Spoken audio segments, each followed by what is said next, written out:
सन 1967 की रात्रि क्लास।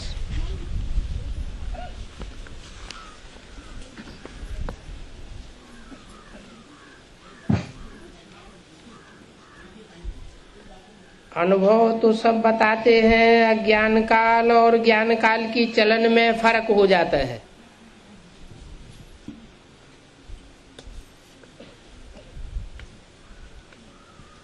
ज्ञान का इतना प्रभाव तो समझ में आता है,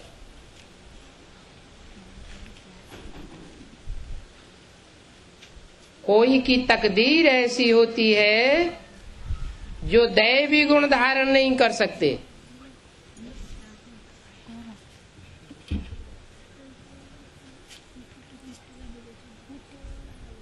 तकदीर कहाँ से आती है?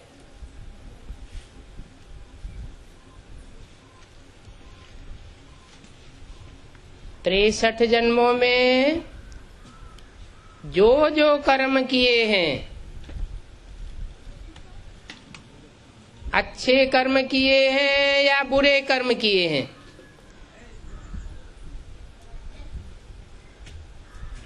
उन कर्मों से ही तकदीर बन करके आती है।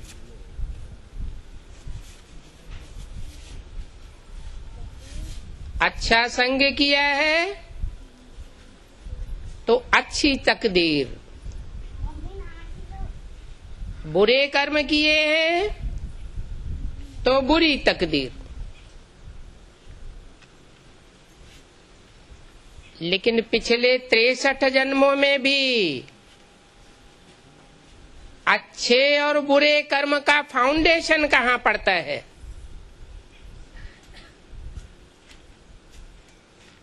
अच्छे संग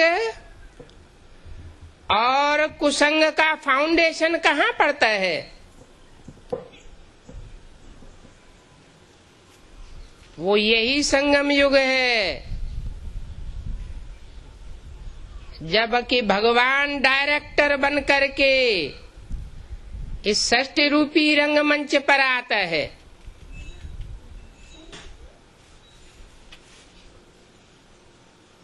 और जन्म जन्मांतर की शूटिंग कराता है।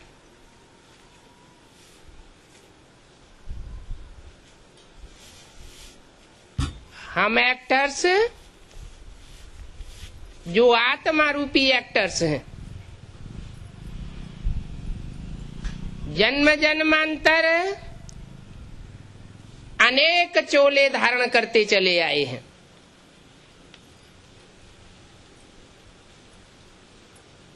जो भी चोले धारण किए, उनमें 2 प्रकार के चोले,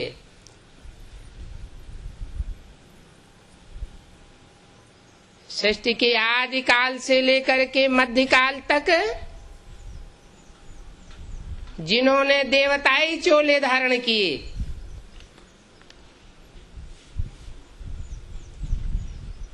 वो संगम युग में सुख की सृष्टि जरूर बनाते हैं, क्योंकि भगवान ही आकर के संगम युग में मनुष्य को देवता बनाते हैं।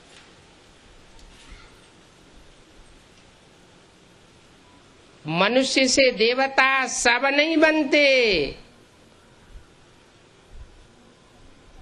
ये नर से नारायण बनने की पढ़ाई, नारी से लक्ष्मी बनने की पढ़ाई सब नहीं पढ़ते। भगवान बाप आकर के पढ़ाई पढ़ाता है। उस पढ़ाई पढ़ाने वाले को संसार जगत गुरु कहता है, सदगुरु कहता है। कहते हैं गुरु अनेक हैं और सदगुरु एक है। जो अनेक गुरु हैं वो सदगुरु के मुकाबले सब झूठे साबित होते हैं। सिख लोग भी कहते हैं एक सदगुरु अकाल मूर्त, सत मन सच्चा। सच्चा सदगुरु एक है, जो इस दुनिया में आकर के सबकी सदगति करता है।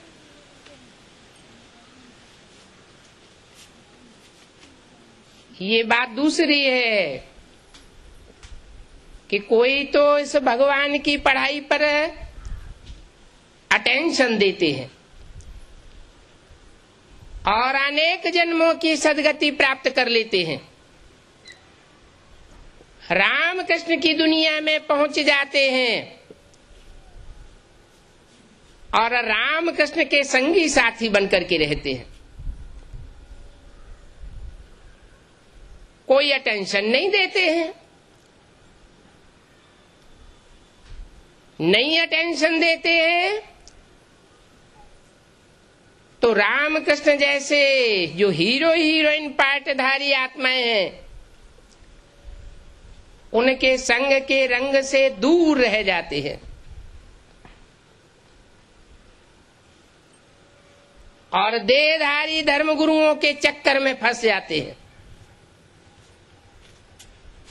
वो गुरु हैं अनेक,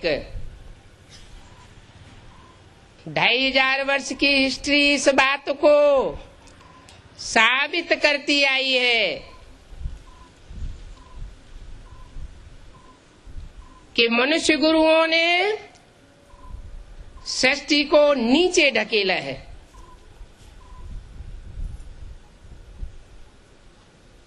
पाताली गर्त में गई है मनुष्य सृष्टि। ऐसे नहीं कि ऊंचे ऊंचे महल माड़ियां अटारियां हवाई जहाज और 100-200 वर्ष के अंदर ये माया का चमत्कार, साइंस का चमत्कार देखने में आता है तो भाव स्वभाव संस्कार कोई देवता ही बन गए हैं। नहीं, कोई देवता नहीं बन गया। सब मन से, वचन से, कर्म से, संबंध से, संपर्क से एक दूसरे को दुख देते आए हैं। मनुष्य गुरुओं की पढ़ाई का ये प्रभाव हुआ है। दुनिया में स्नेह और सहयोग की भावना घटती गई है। ये द्वैतवादी युग द्वापर से ऐसा हुआ। सतयुग त्रेता अद्वैतवादी युग था। अद्वैत का मतलब है वहां दूसरा राजा नहीं होता था, एक राजा होता था, एक धर्म होता था, एक मत होती थी।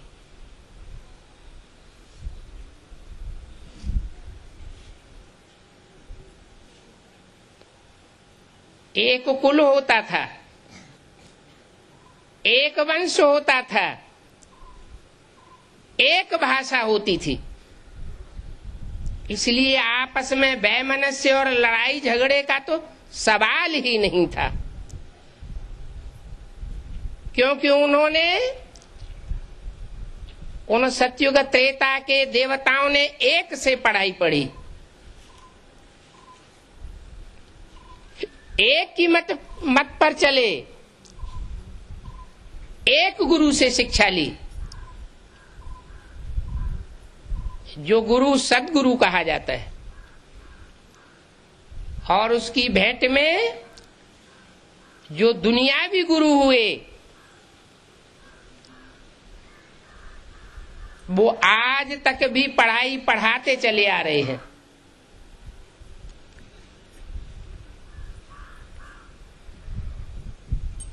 बड़ी बड़ी सभाओं में पढ़ाइयां पढ़ाते हैं,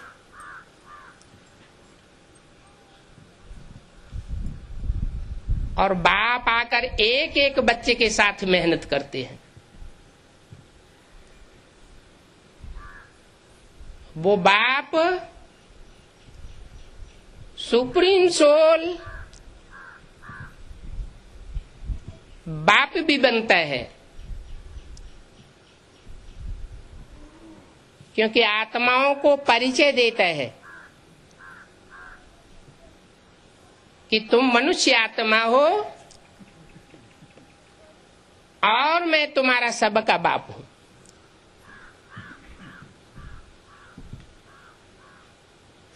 वो बाप में मनुष्यों का बाप भी साबित हो जाता है और आत्माओं का बाप भी साबित हो जाता है।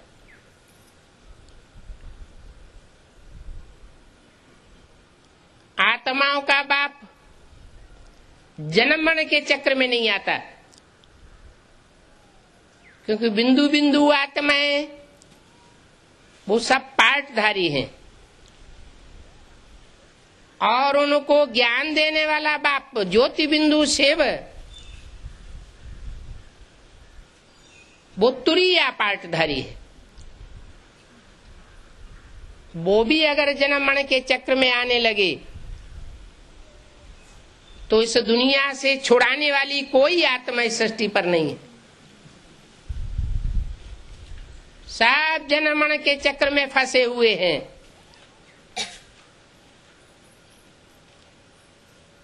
सब नीचे लुढ़कते जाते हैं।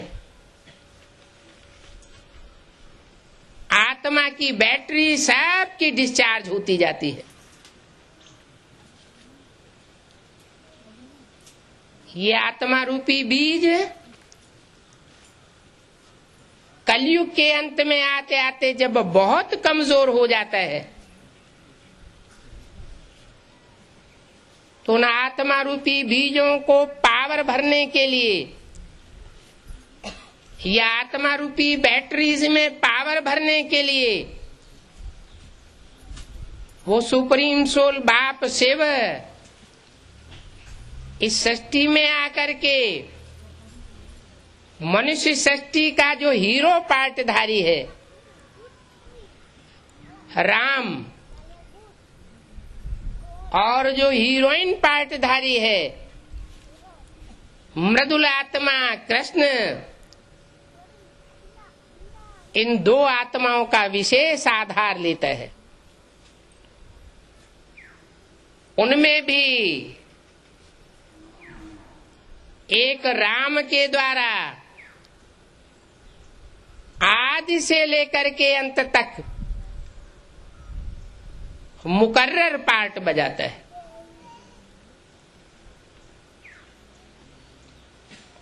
बाप के रूप में पार्ट बजाता है,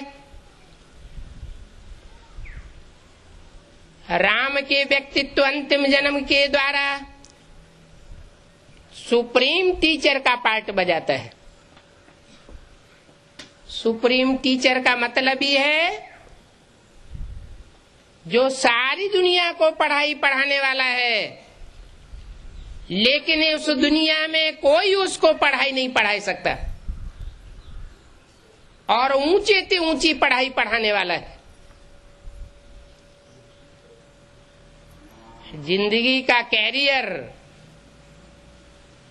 इतना ऊंचा कोई नहीं बना सकता जैसे आज के टीचर्स हैं, लेक्चरर्स हैं, प्रोफेसर्स हैं। बड़े से बड़ा डॉक्टर बनावेंगे, 1000, 10,000, 15,000, 50,000 पर मंथ कमावेंगे,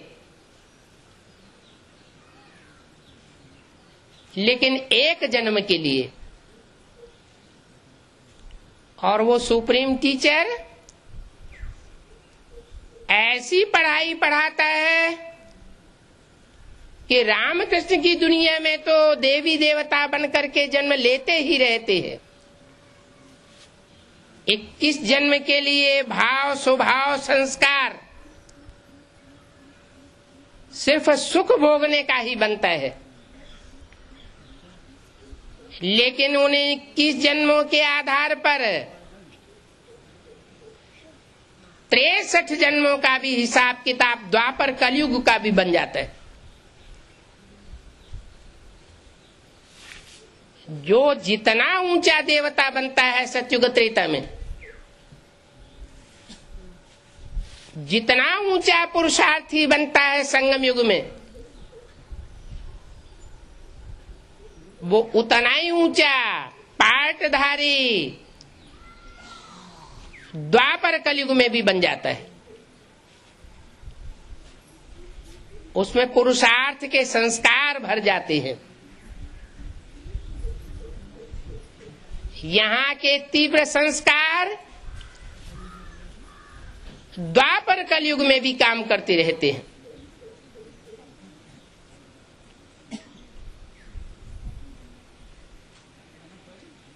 जैसे बाबर का मिसाल है,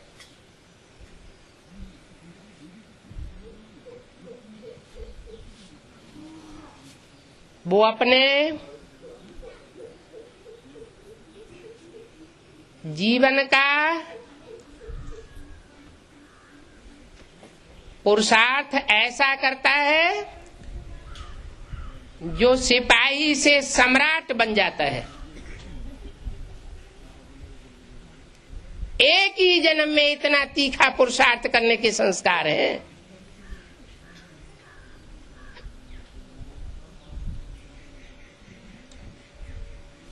तो ये संस्कार कहाँ से भरे? ये भगवान बाप आकर के जो पढ़ाई पढ़ाते हैं,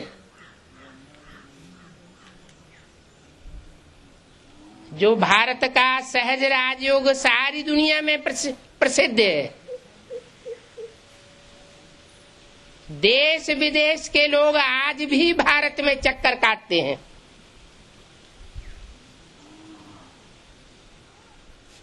उनका अभी तक भी विश्वास है कि भारत स्पिरिचुअलिज्म, आध्यात्मिकता में बहुत आगे है और हम भौतिकवादी बन गए हैं।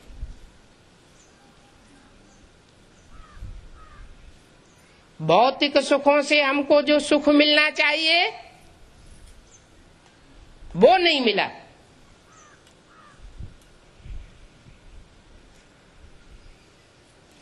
उनको ये पता नहीं है कि आज के जो गुरु गोसाई सन्यासी हैं भारत में, वो उस आध्यात्मिकता को सिखाने वाले नहीं हैं। आध्यात्मिकता की ज्योति जगाने के लिए स्वयं भगवान सदगुरु बनकर के यूनिवर्सिटी खोल रहा है। और ये यूनिवर्सिटी, जिसे विश्वविद्यालय कहा जाता है, सारे विश्व के लिए है। वो मनुष्यों के द्वारा चलाए हुए विश्वविद्यालय सारे विश्व का कल्याण नहीं करते हैं। और ये ऐसा विद्यालय है, ईश्वरीय विश्वविद्यालय, जो सारे विश्व की मनुष्य मात्र आत्माओं का कल्याण करने वाला है। और मनुष्यों का जब कल्याण होता है, क्योंकि मनुष्य बौद्धिक प्राणी है, तो जो दूसरे जीव जंतु हैं मनुष्य के वातावरण के अंदर रहते हैं, वाइब्रेशन के अंदर रहते हैं, वो स्वतः ही सुधर जाते हैं। जैसे मनुष्य नंबरवार सुधरते हैं, सबका सुधार एक जैसा नहीं होता। स्कूल कॉलेज में भी पढ़ने वाले सब स्टूडेंट्स एक जैसे नहीं होते। कोई तीखी पढ़ाई पढ़ते हैं, कोई डल हेडेड होते हैं। ऐसे ही ओ जीव जंतु जो उन मनुष्यों के संसर्ग संपर्क में आते हैं, जो मनुष्य ईश्वरीय पढ़ाई पढ़ते हैं, ईश्वरीय सिखाए हुए राजयोग के आधार पर अपनी दृष्टि वृत्ति को सुधारते हैं, पवित्र दृष्टि बनाते हैं। जो गायन है देवताओं के लिए कमल नयन, कमल मुख,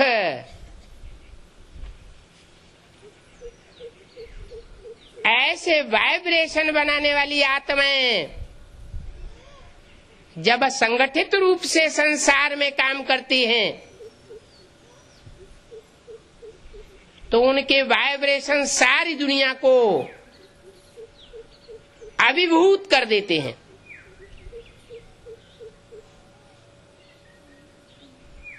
जो भी आत्माएं हैं, मनुष्य मात्र हों, कीट पशु पक्षी पतंगे हों, जानवर आदि हों, सब शांत होने लग पड़ते हैं।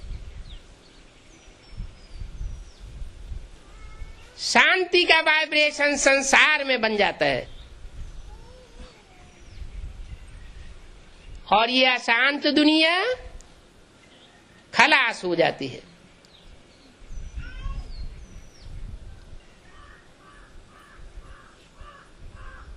अभी बाप कहते हैं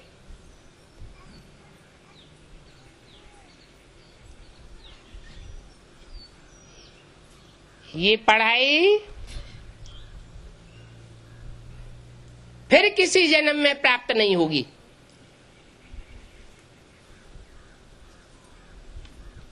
एक जन्म की पढ़ाई और जन्म जन्मांतर की राजाई मिलती है।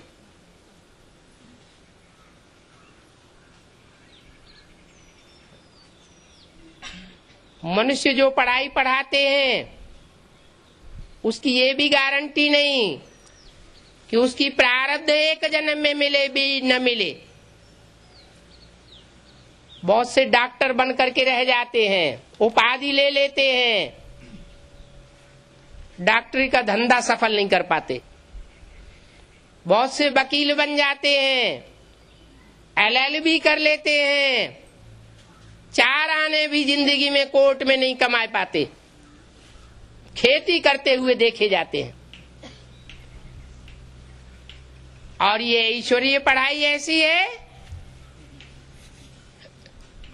जो 21 जन्मों के लिए तो गारंटी देती है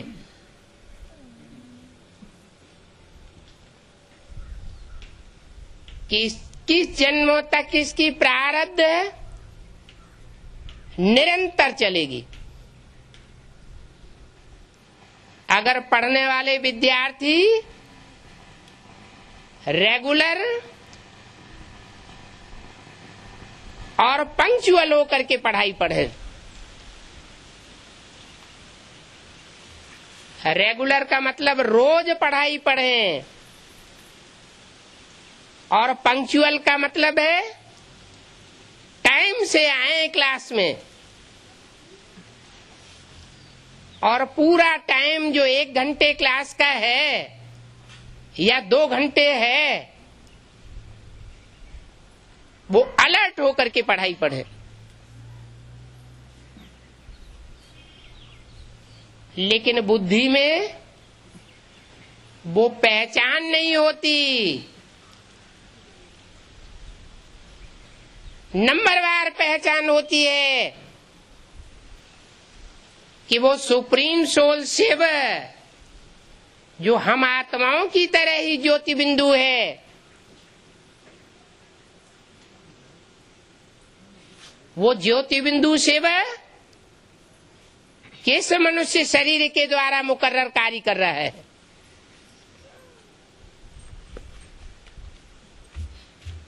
क्या पढ़ाई पढ़ा रहा है।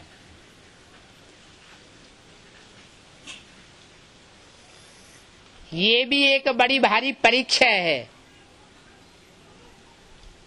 मनुष्य बौद्धिक प्राणी तो है,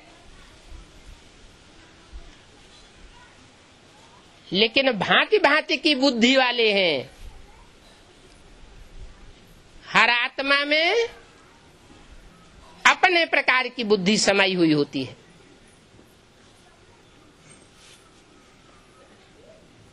जीव जंतु, पेड़ पौधे, उनमें जड़त्वमयी बुद्धि है, और मनुष्य में चैतन्यता से भरी पूरी बुद्धि है। मनुष्यों में भी जो कलयुग के अंत में सिर्फ एक जन्म लेने वाली आत्माएं हैं,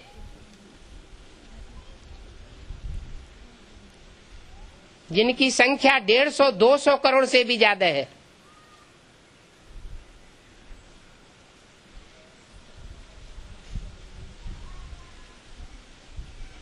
वो बुद्धि तो होती है, लेकिन ऐसी बुद्धि नहीं होती कि उनको मनुष्य कहा जा सके,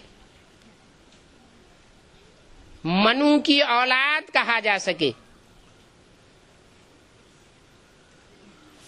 मनु मना मन का उपयोग करने वाला।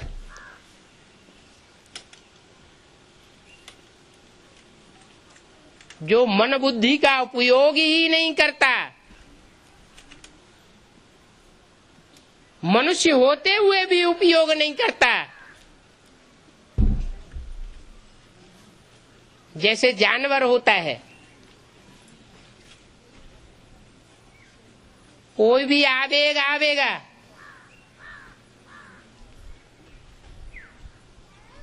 तो बिना सोचे समझे बुद्धि चलाए, मनन चिंतन मंथन किए,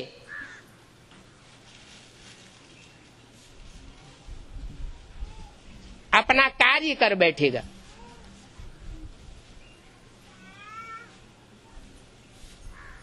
काम के आवेग से भरा पूरा कार्य हो, क्रोध के आवेग से भरा पूरा कार्य हो, लोभ के आवेग से भरा पूरा कार्य हो, वो बुद्धि और मन का उपयोग किए बगैर कर बैठेगा। बाद में भले कोई भी रिजल्ट आए, भले मौत भी हो जाए, वो मन बुद्धि का उपयोग नहीं करेगा। तो जानवर और मनुष्य में कोई फर्क नहीं रहा। इसलिए भगवान बाप बताते हैं कि 500 करोड़ तो मनुष्यों की सृष्टि है, वैसे तो 600, 700, 750 करोड़ मनुष्य भी हैं।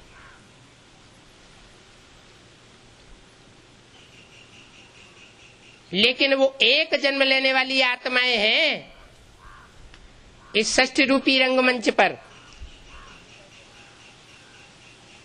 मन बुद्धि का उपयोग करने वाली आत्माएं नहीं है।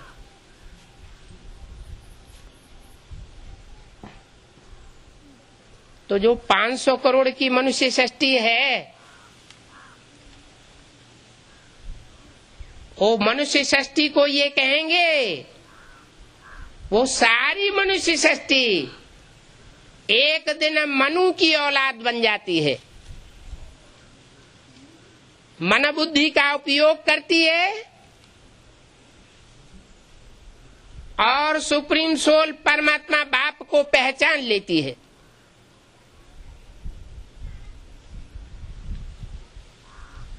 पहचान कर उसकी जो निर्धारित पढ़ाई है, ईश्वरीय पढ़ाई, उसको पढ़ती है, जीवन में धारण करती है।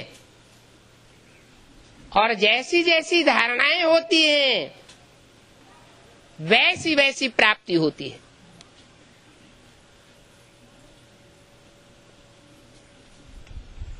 अभी ईश्वरीय पढ़ाई का 2/3 हिस्से से ज्यादा समय पूरा हो गया। जैसे और धर्म पिताएं आते हैं,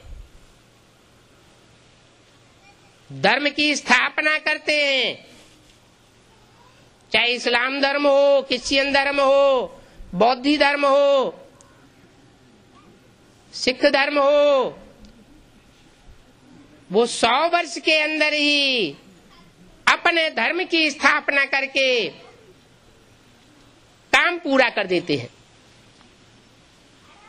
ऐसे ही वो सुप्रीम सोल बाप शिव इस सृष्टि पर आकर के 100 वर्ष के अंदर सत्य सनातन धर्म की स्थापना करके वापस चला जाता है। वो बार बार इस सृष्टि पर नहीं आता। जैसे मनुष्य गुरुओं ने शास्त्रों में लिख दिया है, संभवामि युगे युगे, मैं हर युग में आता हूं।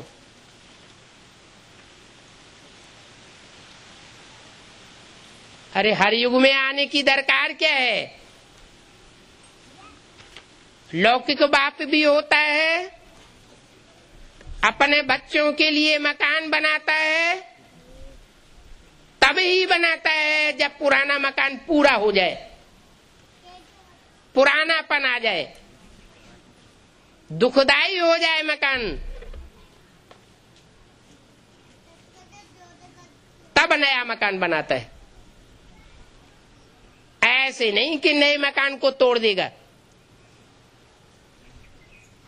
दुनिया की हर चीज 4 अवस्थाओं से गुजरती है। मनुष्य भी 4 अवस्थाओं से गुजरते हैं। जैसे मनुष्य का बचपन सतो प्रधान, किशोरावस्था सतो सामान्य, जवानी रजो प्रधान और बुढ़ापा तमो प्रधान हो जाता है। ऐसे ये सृष्टि भी, ये मनुष्य सृष्टि 4 अवस्थाओं से गुजरती है। उन 4 अवस्थाओं को इस सृष्टि रूपी ड्रामा का 4 सीन कहा जा सकता है। सतो प्रधान सतयुग, सतो सामान्य त्रेता युग, रजो प्रधान कलयुग और रजो प्रधान द्वापर युग और तमो प्रधान कलयुग। तमो प्रधानता जब बढ़ती है तो एवरेज एज कम होती जाती है। आत्मा की शक्ति क्षीण होने के कारण उम्र भी घटती है और इंद्रियों से सुख भोगने की शक्ति भी क्षीण होती जाती है।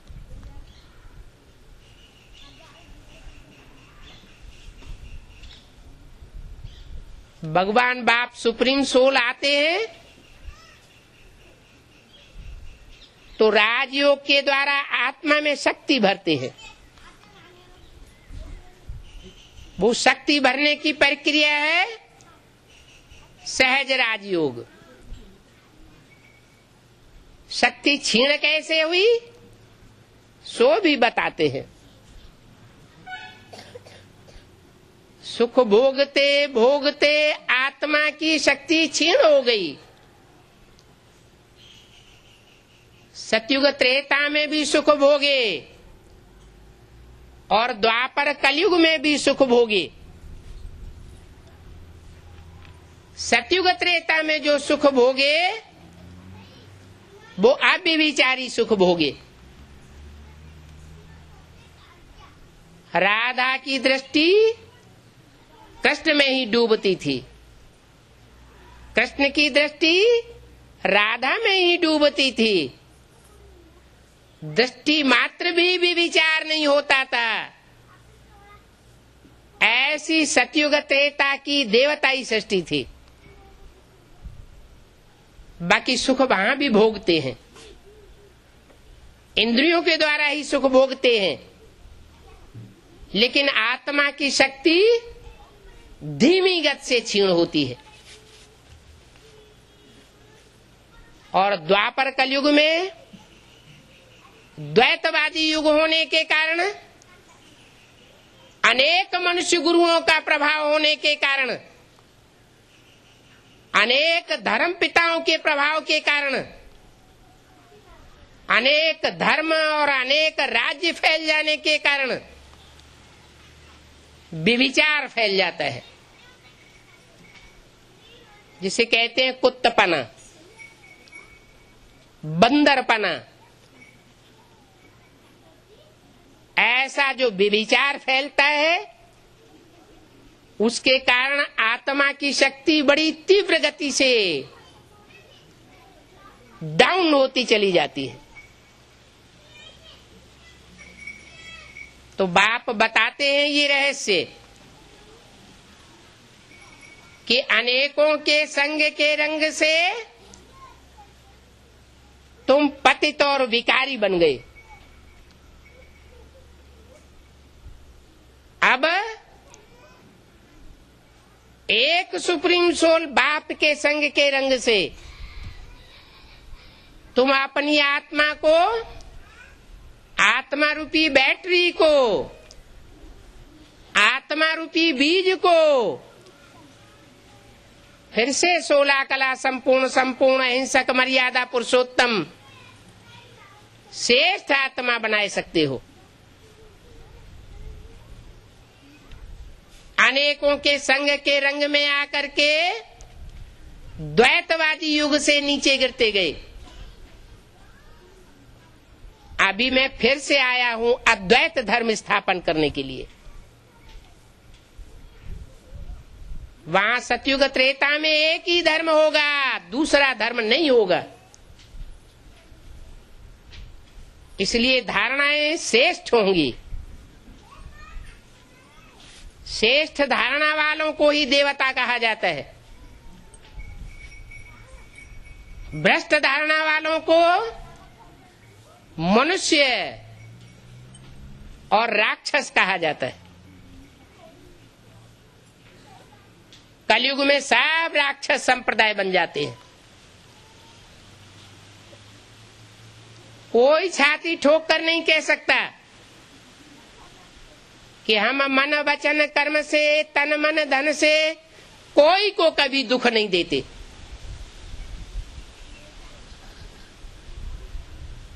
दुख देने वाले को ही राक्षस कहा जाता है, सुख देने वाले को देवता कहा जाता है, और देवताओं को भी बनाने वाला सुख का सागर बाप है, जो आकर के मनुष्य से देवता बनाता है। जो राक्षसी स्वभाव के हैं वो संपूर्ण देवता नहीं बन सकते। जन्म जन्मांतर का उनका राक्षसी स्वभाव रहा है, व्यभिचार फैलाने का स्वभाव संस्कार रहा है।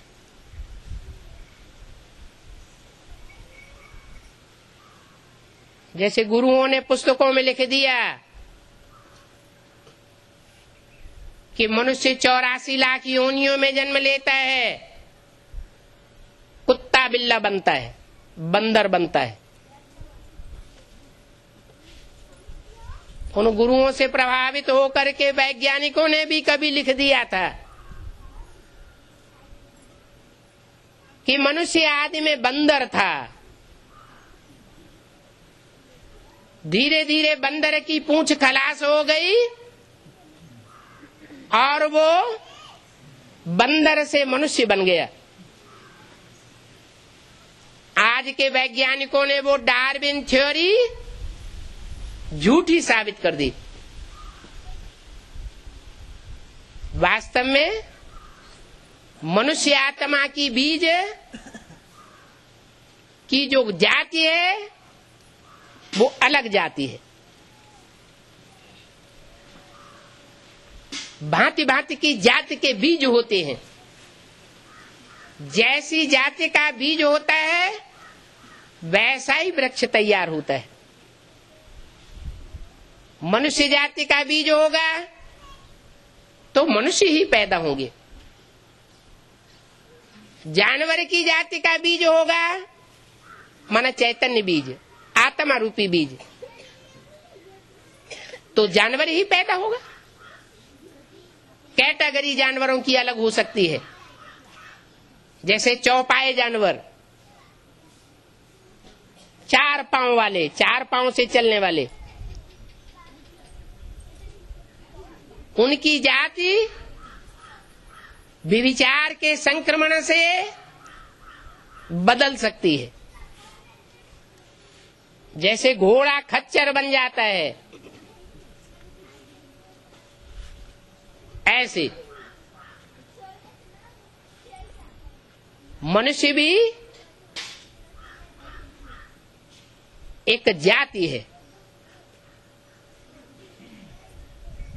मनुष्य से बिगड़ता है तो राक्षस बन जाता है, और मनुष्य जब सुधरता है तो देवता बन जाता है।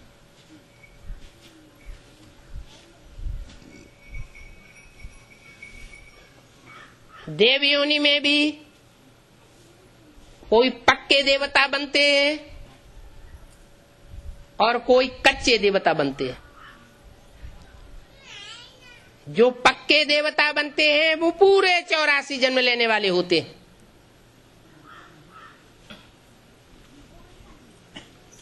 पक्के सनातन धर्मी, सनातन का मतलब ही है पुराने, पूरे 84 जन्म लेने वाले। और जो कच्चे देवताएं बनते हैं उसका भी कारण है कि वो कच्चे देवताएं क्यों बनते हैं। वो कच्चे देवताएं कम जन्म क्यों लेते हैं? इसलिए लेते हैं कि भगवान बाप आकर के जब पढ़ाई पढ़ाते हैं तो पढ़ाई तो पढ़ते हैं लेकिन पूरी पढ़ाई नहीं पढ़ते। रेगुलर और पंक्चुअल होकर के पढ़ाई नहीं पढ़ते, उस ईश्वरीय पढ़ाई को उतना महत्व नहीं देते। इसलिए कच्चे कन्वर्ट होने वाले देवता बनते हैं। वो ही सतयुग त्रेता के देवताएं द्वापर युग में आकर के दूसरे धर्म पिताओं जैसे इब्राहिम, बुद्ध, क्राइस्ट, इनके प्रभाव में आकर के भारतवासियों को धोखा देते हैं और दूसरे धर्म में कन्वर्ट हो जाते हैं। हिस्ट्री बताती है कि हिंदू ही दूसरे धर्म में कन्वर्ट होते रहे। जो हिंदू पहले देवता थे वो देवताएं ही बाद में हिंदू कहे गए। सबसे पुराना देश दुनिया में भारतवर्ष है और धर्मों की तो हिस्ट्री ही 2500 साल की है। सबसे पुराना मनुष्य रूप में आया हुआ धर्म पिता इब्राहिम है। वो 2500 साल पहले आया था। इस्लाम धर्म सबसे पुराना माना जाता है मानवीय धर्मों में।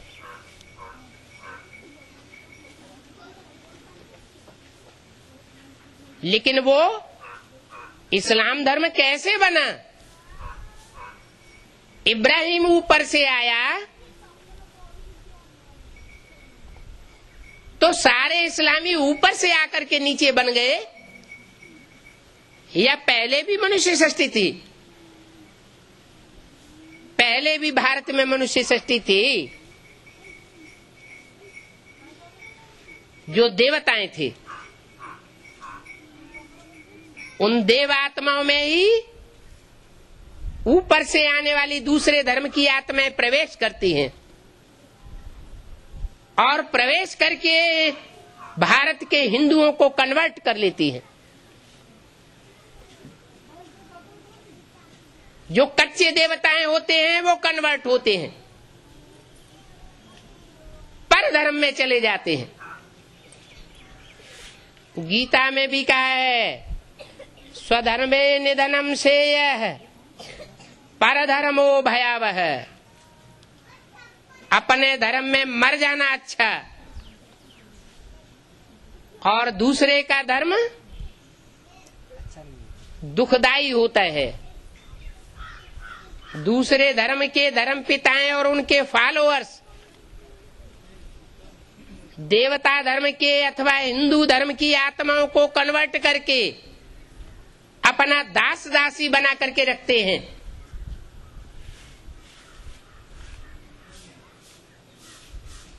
उनको कोई राजाई नहीं मिल जाती है। आज भी क्रिश्चियंस ये हिस्ट्री बना करके गए हैं इंडिया में कि भारतवासियों को नौकर बनाना सिखा दिया। उनकी बुद्धि में ये बैठा दिया कि नौकरी करना बहुत अच्छी चीज है। नौकरी और चाकरी उसको कहते हैं दास दासी बनना, कोई न कोई के अंडर में रहना।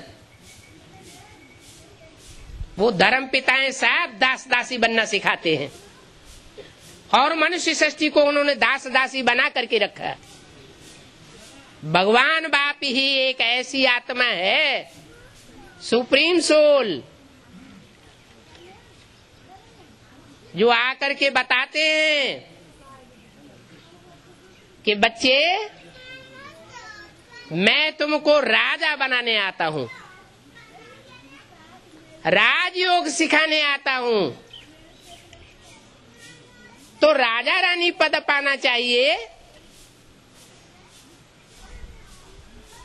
या दास दासी बनना चाहिए? नौकर चाकर बनना चाहिए। ये नौकर चाकर के संस्कार दूसरे धर्म के धर्म पिताओं ने आकर के डाले हैं। भगवान बाप तो आकर के राजाई स्थापन करता है और दूसरे धर्म के धर्म पिताएं सारी दुनिया को प्रजातंत्र में कन्वर्ट कर देते हैं। प्रजा के ऊपर प्रजा का राज्य। भगवान बाप कहते हैं ये बेकायदे राज्य है। प्रजा सब साधारण क्वालिटी की होती है और राज परिवार में आने वाली आत्माएं सब ऊंची क्वालिटी की होती हैं। कैसे ऊंची क्वालिटी की होती हैं? क्योंकि भगवान बाप जब आते हैं तो दुनिया के हर धर्म में कन्वर्ट हुई जो श्रेष्ठ से श्रेष्ठ आत्माएं हैं, उन आत्माओं का चुनाव करते हैं।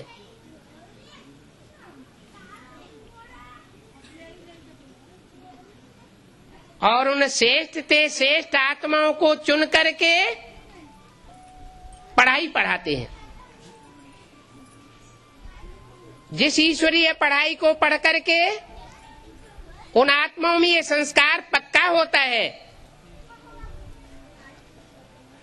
कि राजाई का जमाना ही श्रेष्ठ था। इस सृष्टि में और हिस्ट्री में राजाओं का राज्य बड़े लंबे समय तक चला है। अभी ये दुनिया में 200-300 वर्षों के अंदर प्रजातंत्र राज्य फैल गया। प्रजा के ऊपर प्रजा का राज्य।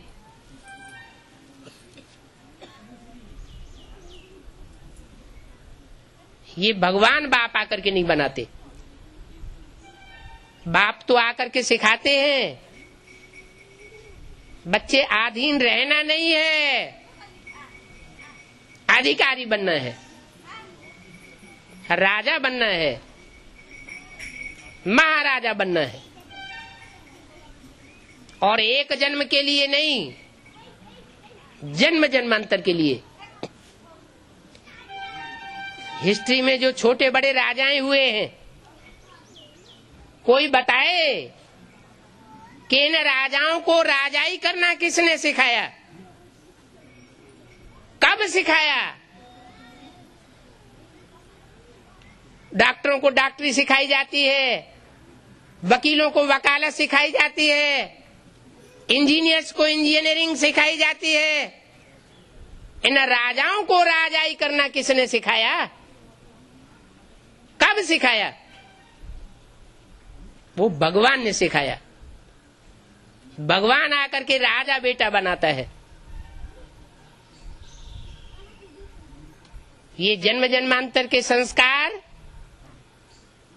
राजा और रानी बनने के संस्कार, राज परिवार में जन्म जन्मांतर प्रिंस प्रिंसेस बनने के संस्कार अभी भगवान बाप आकर के आत्माओं में भर रहे हैं। हिस्ट्री की बात है। कहते हैं आधा में जाम और आधा में रैयत। जाम माने राजा। आधी धन संपत्ति में राजाएं पलते हैं और उनका परिवार पलता है। राज्य की जो भी धन संपत्ति होती है उसमें से आधे के ऊपर वो काबिज रह करके अधिकार में रहते हैं और सुख भोगते हैं। प्रजा खुशी खुशी उनको वो धन अर्पण करती है।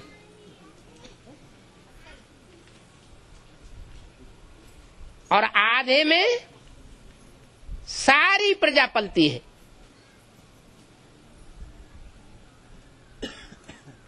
हिस्ट्री में ये बात देखने को मिली है। प्रजा वर्ग वाले प्रजा में क्यों जाते हैं? क्योंकि वो पढ़ाई नहीं पढ़ते।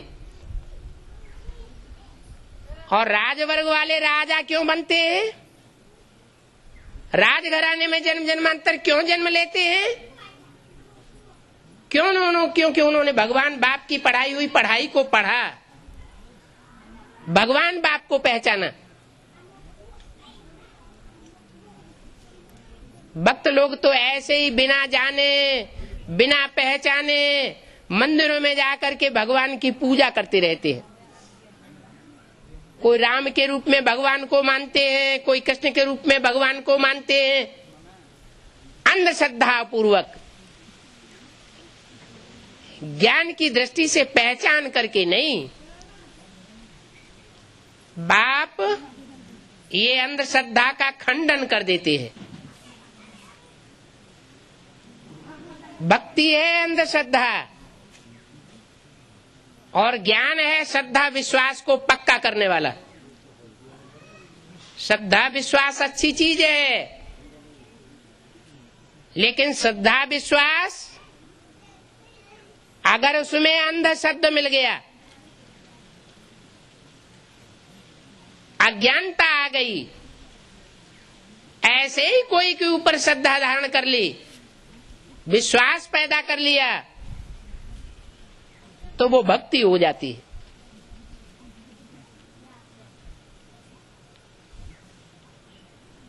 अंधश्रद्धा और अंधविश्वास को खंडन करना ये ज्ञानियों का काम है। भगवान बाप आकर के ऐसे ज्ञानी बच्चे तैयार कर रहा है।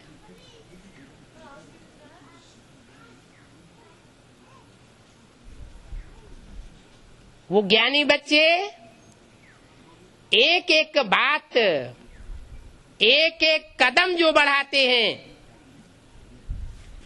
उसमें देखते हैं कि ये काम कारणकारी के विश्लेषण पूर्वक है या नहीं है, क्या करना है और क्या नहीं करना है, कौन सा कार्य सत्य है और कौन सा कार्य सत्य है, ये निर्णय करना ज्ञान के तीसरे नेत्र का काम है। ये बुद्धि का नेत्र भगवान बाप आकर के खोलते हैं। तीनों कालों का ज्ञान देते हैं। तीनों कालों का सही ज्ञान मनुष्य गुरुओं के पास नहीं हो सकता। वो तीनों कालों का ज्ञान ऐसे ही के पास हो सकता है जो जन्म मरण के चक्र में ना आता हो।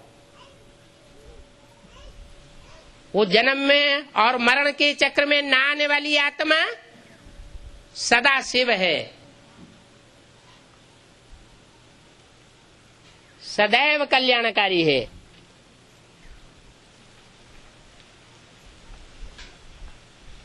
बल षष्ठी के अंत में वो इस षष्ठी पर आता है, सिर्फ 100 साल के लिए इस षष्ठी पर आता है। उसमें भी मनुष्य मात्र के सामने प्रत्यक्ष होकर बहुत थोड़े समय पार्ट बजाता है, लेकिन जो भी पार्ट बजाता है,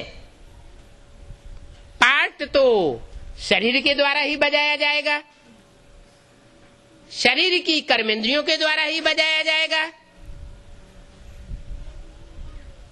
शरीर की ज्ञानेंद्रियों के द्वारा ही बजाया जाएगा। तो जो भी ज्ञानेंद्रियों या कर्मेंद्रियों के द्वारा पार्ट बजाता है, उस पार्ट में कल्याण ही कल्याण भरा हुआ है। चाहे वो आंख जैसी श्रेष्ठ इंद्रिय क्यों न हो,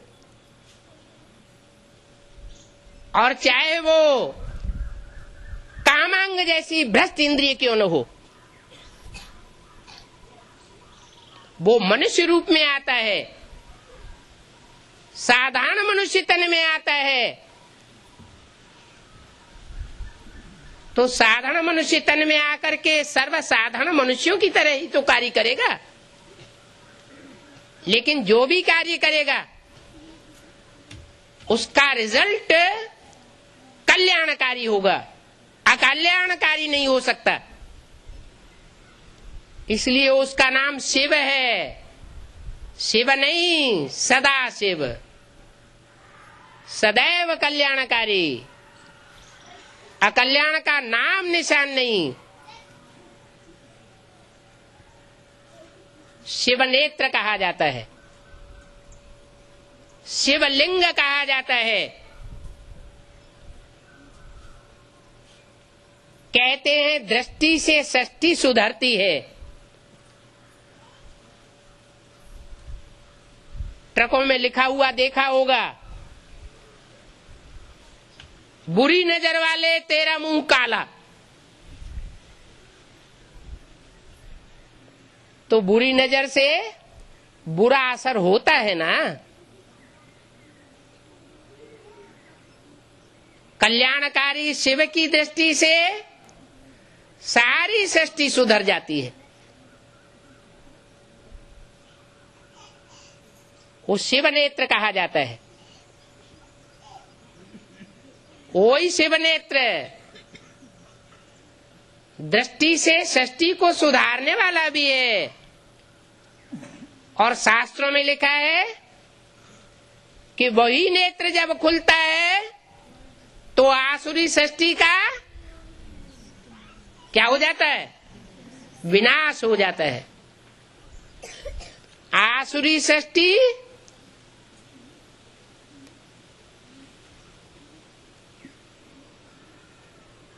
जो काम विकार की सृष्टि है, वो कामदेव को भस्म कर देता है। तीसरा नेत्र शास्त्रों में तो लिख दिया है, वो काम देवता कोई देवता का तो रूप धारण करके आया था।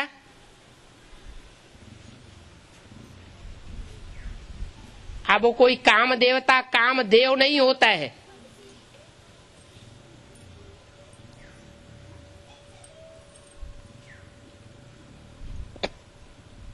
वास्तव में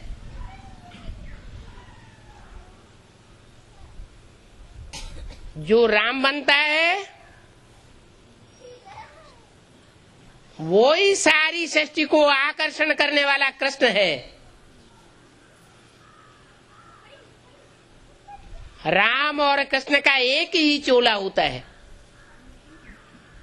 जिसे ब्राह्मणों की भाषा में बाप दादा कहा जाता है।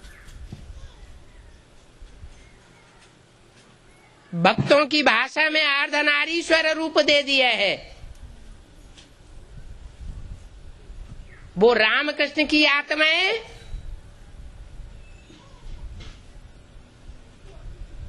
दोनों मिलकर के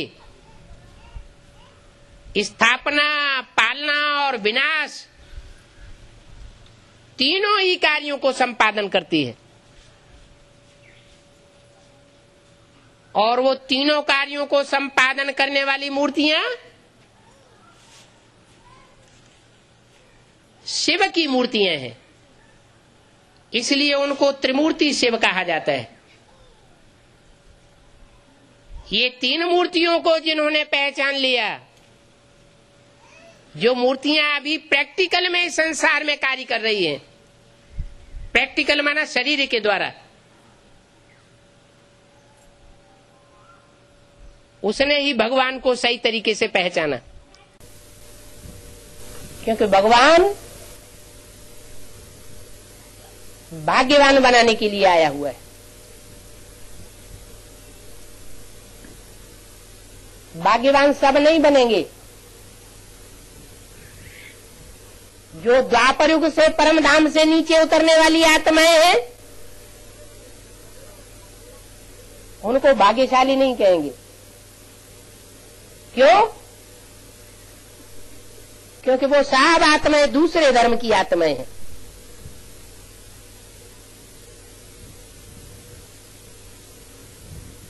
वो द्वैतवादी युग में ही आती है, दुख की सृष्टि में ही आती है। वो दुर्भाग्यशाली है उन आत्माओं के मुकाबले जो सतयुग त्रेता में आकर के जन्म लेती है।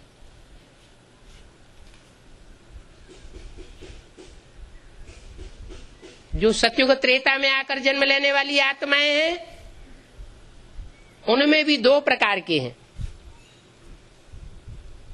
एक वो हैं जिन्होंने पूरे 84 जन्म लिए, एक वो हैं जिन्होंने कम जन्म लिए, नंबरवार। जिन्होंने पूरे 84 जन्म लिए हैं, उनके लिए बोला है कि तुम बच्चे पौना हिस्सा सृष्टि का सुख भोगते हो, 3/4 हिस्सा सुख है तुम्हारे लिए, और सिर्फ चौथाई हिस्सा इस सृष्टि का दुख भोगते हो। उसमें भी तुम नंबरवार हो। कोई तो 82-83 जन्म भी सुख भोगते हैं, आखिरी जन्म में जाकर के दुखी होते हैं।